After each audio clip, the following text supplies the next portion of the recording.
लोकसभा में स्पीकर का पद एनडीए के हिस्से आ गया है और ओम बिरला स्पीकर पद के लिए चुन लिए गए हैं।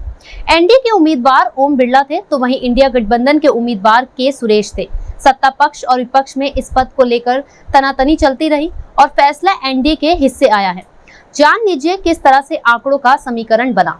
अगर बात करें तो ओम बिरला का पलड़ा भारी रहा क्योंकि लोकसभा में इंडिया अलायंस के इस वक्त 233 सांसद हैं और 5 सांसदों ने अभी तक शपथ नहीं ली है, इसलिए वो वोटिंग में हिस्सा नहीं ले पाएंगे। इस तरह से इंडिया गठबंधन कमजोर रहा। जिन सांसदों ने शपथ नहीं ली इनमें तृणमूल कांग्रेस के शत्रुघ्न सिन्हा, दीपक अधिकारी, शेख नूरुल इस्लाम, समाजवादी पार्टी के अफजल अंसारी, कांग्रेस के सांसद शशि थरूर शामिल हैं। निर्दलीय अमृतपाल सिंह और शेख अब्दुल राशिद भी आज होने वाली वोटिंग में हिस्सा नहीं ले सके क्योंकि इस वक्त अमृतपाल त्रिभुगढ़ और राशिद इंजीनियर दिल्ली की तिहाड़ जेल में बंद है। लोकसभा चुनाव में बीजेपी भले ही पूर्ण बहुमत से चूक गई हो, लेकिन बीजेपी के गठबंधन एनडीए का पूर्ण बहुमत मिला।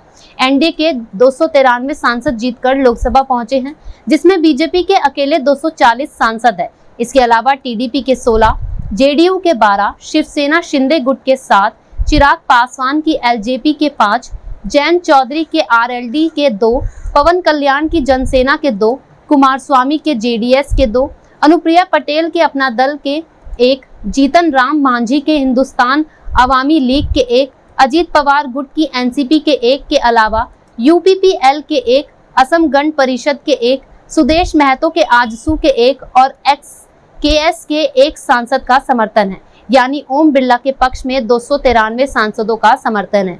वहीं दूसरी ओर अगर इंडिया ब्लॉक गठबंधन की बात करें तो लोकसभा चुनाव में विपक्ष बहुमत के आंकड़े से काफी पीछे है। लोकसभा में 234 सांसद चुनकर पहुंचे थे, लेकिन अब ये सीट कम हो गई है क्योंकि राहुल गांधी ने वायनाड सीट छोड़ दी है और अखिलेश यादव ने भी कन्नौज सीट छोड़ दी है। लोकसभा चुनाव में कांग्रेस पार्टी ने पिछले चुनाव के मुकाबले शानदार प्रदर्शन किया और आंकड़ा 99 तक पहुंच गया, लेकिन राहुल गांधी के वायनाड सीट छोड़ने के बाद कांग्रेस का आंकड़ा घटकर 98 रह गया है।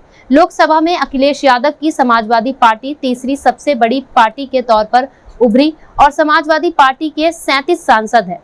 इसके बाद टीएमसी है जिसके 29 सांसद हैं, स्टालिन के डीएमके के 22 सांसद हैं, उद्धव ठाकरे की पार्टी के 9 सांसद हैं और शरद पवार वाली एनसीपी के 9 सांसद हैं। लालू यादव की आरजेडी के 4 सांसद हैं, लेफ्ट के 8 सांसद हैं, केजरीवाल की पार्टी के 3 सांसद हैं, हेमंत सोरेन की पार्टी जेएमएम के 3 सांसद हैं और आईयूएमएल के 3 सांसद, वीसीके के 2 सांसद, फारूक अब्दुल्ला के नेशनल कॉन्फ्रेंस के 2 सांसद, केरल कांग्रेस के 1 सांसद हैं और इसके अलावा अन्य कई पार्टियों के 4 सांसद हैं।